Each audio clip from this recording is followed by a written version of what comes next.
सुखदं केवलं ज्ञानमूर्तिं द्वन्द्वातीतं गगनसदृशं तत्त्वमस्यादिलक्ष्यम्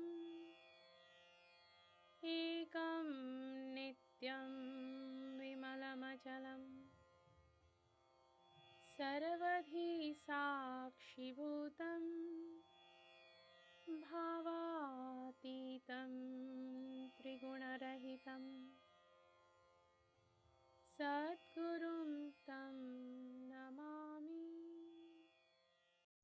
आप सभी को नमस्कार। आज के इस सत्संग में मैं तनुजा ठाकुर आपका हार्दिक स्वागत करती हूँ। वैदिक उपासना पीठ के प्रेरणा स्रोत एवं हमारे श्री गुरु परम पूज्य डॉक्टर जयंत बालाजी आठवले के चरणों में वंदन कर आज का सत्संग आरंभ करती हूँ। आज का विषय है योगासन और व्यायाम में अंतर क्या है। धर्म शिक्षण के अभाव में आज अधिकांश हिंदू योगासनों को शारीरिक व्यायाम का ही अंग मानते हैं एवं उन्हें शरीर को पुष्ट करने का साधन मात्र समझते हैं।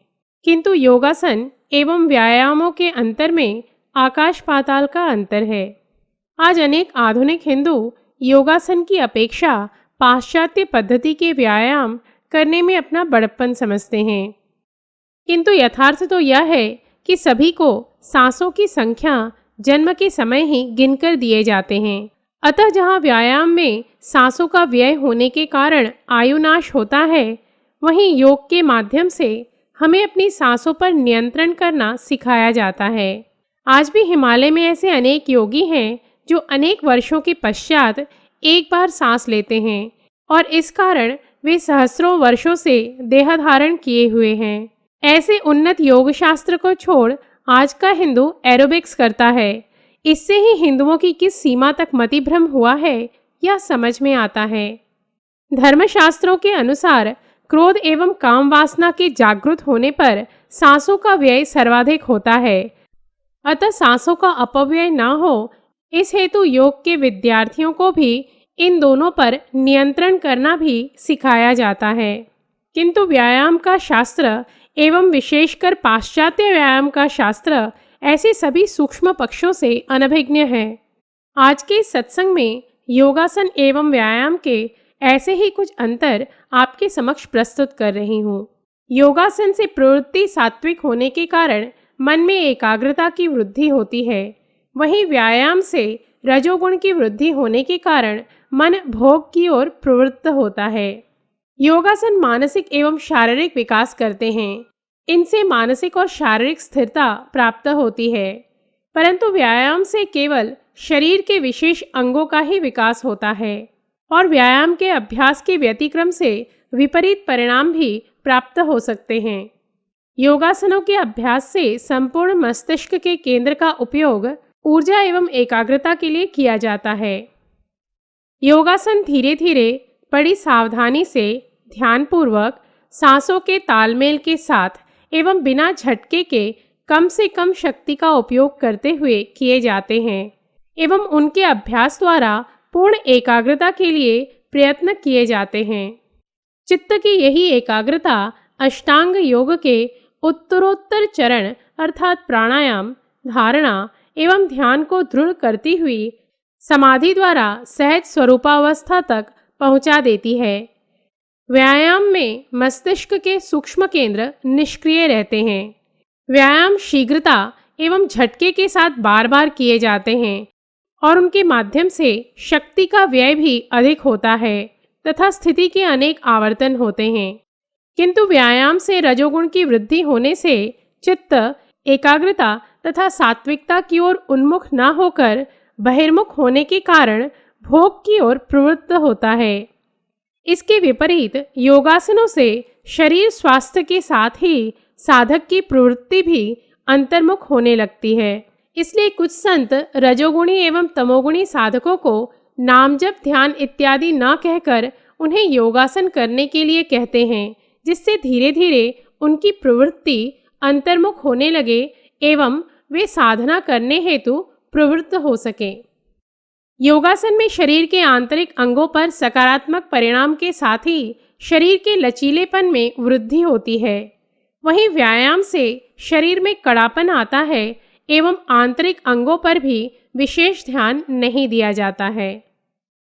आसनों का अभ्यास करने से पहले शरीर तथा मन की शुद्धि अत्यधिक आवश्यक है। अतः योगासन करने से पूर्व शरीर को शौच, स्नान आदि से शुद्ध एवं स्फूर्ति में किया जाता है। आसनों का अभ्यास करते समय शरीर के भीतर होने वाली गतिविधियों पर ध्यान एकाग्र किया जाता है। साथ ही ध्यान सांसों पर केंद्रित होने के कारण धीरे धीरे मन की एकाग्रता साध्य होती है। इसके विपरीत व्यायाम के लिए शरीर की शुद्धि पर विशेष बल नहीं दिया जाता। मन और ध्यान की स्थिरता और एकाग्रता के अभाव में व्यायामों का अभ्यास किया जाता है एवं शरीर स्वचलित यंत्र की भांति व्यायाम में तत्पर रहता है। इसके विपरीत योगासन करने हेतु विशेष प्रयत्न करने पड़ते हैं। अतः योगासन को हठयोग अंतर्गत एक साधना का प्रकार माना गया है। योगासनों के अभ्यास से शरीर में लोच बढ़ती है, शरीर की ग्रंथियों एवं जोड़ों में विशेष गतिशीलता आती है, मांसपेशियों का विकास आवश्यकता से अधिक नहीं होता और उनमें विशेष शक्ति भी नहीं आती है और न कड़ापन आता है जिससे कि शरीर का विकास अवरुद्ध हो जाए। परंतु व्यायाम से शरीर में कठोरता बढ़ती है, कड़ापन आता है, शरीर के जोड़ों की स्वाभाविक गतिशीलता में क्षीणता उत्पन्न होती है, शरीर की मांसपेशियां अधिक परिपक्व एवं कठोर होती हैं तथा मानसिक शक्ति के स्थान पर विशेष रूप से शरीर का बल अधिक बढ़ता है।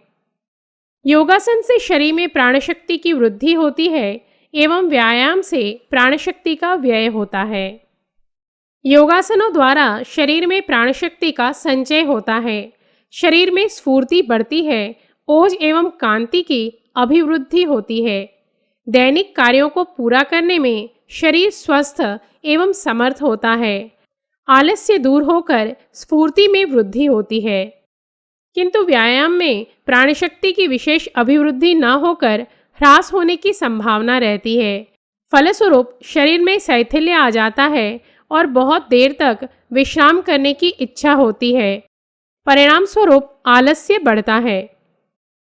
योगासन हेतु सात्विक आहार लेना परम आवश्यक होता है एवं व्यायाम हेतु शारीरिक बल वृद्धि हेतु गरिष्ठ आहार लेने का सुझाव दिया जाता है एवं ऐसे भोज्य पदार्थ अनेक बार रजोगुणी एवं तमोगुणी भी होते हैं। आसनों का अभ्यास करने वालों के लिए यह आवश्यक है कि उनका आहार सुपाच्य, आयुर्वेद अनुसार अर्थात ऋतु अनुसार एवं सात्विक हो, क्योंकि सात्विक आहार विहार से योग साधना में विशेष लाभ होता है। योगासनों का अभ्यासक बालक, युवक, प्रौढ़ एवं वृद्ध सभी कर सकते हैं, किंतु व्यायाम में शक्ति की अधिक अपेक्षा होने से विशेष रूप से युवा वर्ग ही इसे कर सकते हैं। चूंकि व्यायाम में शारीरिक बल वृद्धि पर अधिक ध्यान दिया जाता है, अतः भोज्य पदार्थों का विशेष विधि निषेध नहीं देखा जाता एवं आजकल तो अनेक बार व्यायाम प्रशिक्षक मांसाहार लेने का भी सुझाव देते हैं। इससे शरीर में तमोगुण की वृद्धि होती है एवं चित्त अशांत होता है। योगासन से आध्यात्मिक लाभ प्राप्त होते हैं एवं व्यायाम का अध्यात्म से कोई संबंध नहीं होता। योगासनों के अभ्यास के पश्चात शांति, संतोष एवं सुख का अनुभव होने लगता है एवं साधक के स्थूल देह एवं मनोदेह की 20% तक शुद्धि होने के कारण वह अध्यात्म की ओर प्रवृत्त होने लगता है। हृदय में उच्च रक्तचाप और फेफड़ों आदि की गति में संतुलन, समभाव प्राप्त होता है। साथ ही प्रचुर मात्रा में प्राणवायु की प्राप्ति होती है। अतः ये सबके लिए सुलभ है।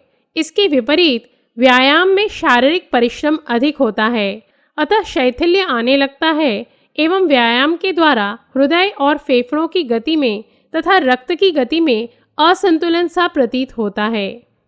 प्राणवायु की क्षीणता बढ़ती है एवं व्यायाम करने वाला हांफने लगता है।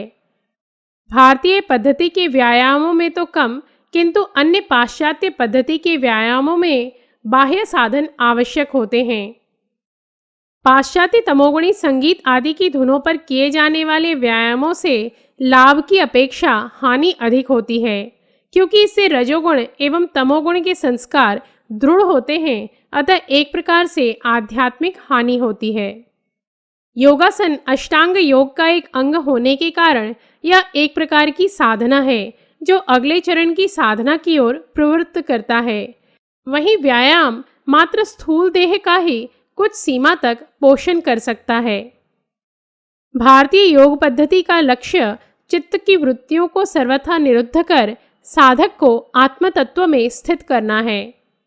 हठयोग के साधना मार्ग में आसनों के माध्यम से स्थैर्य प्राप्त कर प्राणायाम से प्राण शक्ति का नियमन कर इष्ट की धारणा पूर्वक ध्यान समाधि में स्थित होना एवं अंत में सहज अवस्था प्राप्ति तक का क्रम निर्दिष्ट है। इस प्रकार अष्टांग योग के हठयोग रूपी साधना मार्ग में योगासन प्रथम चरण है। केवल शारीरिक शक्ति की अभिवृद्धि में सहयोगी व्यायाम का इस साधना पद्धति में कोई विशिष्ट स्थान नहीं है। मात्र एक तथ्य का ध्यान अवश्य रखना चाहिए कि अष्टांग योग के माध्यम से जो भी साधक साधना करना चाहते हैं वे किसी योग्य कर्मठ एवं सिद्ध योग साधक का आश्रय लेकर ही योगासनों का अभ्यास करें, अन्यथा इसके विपरीत परिणाम भी भोगने पड़ सकते हैं। इन्हीं शब्दों के साथ अपने श्री गुरु को कृतज्ञता व्यक्त कर आज का सत्संग समाप्त करती हूँ। कल राष्ट्र, धर्म एवं अध्यात्म से संबंधित कुछ नए तथ्यों के साथ हम पुनः उपस्थित होंगे। तब तक के लिए नमस्कार। जय तु हिंदू राष्ट्रम। पूर्णमदः पूर्णमिदं पूर्णात् पूर्णमुदच्यते पूर्णस्य पूर्णमादाय पूर्णमेवावशिष्यते।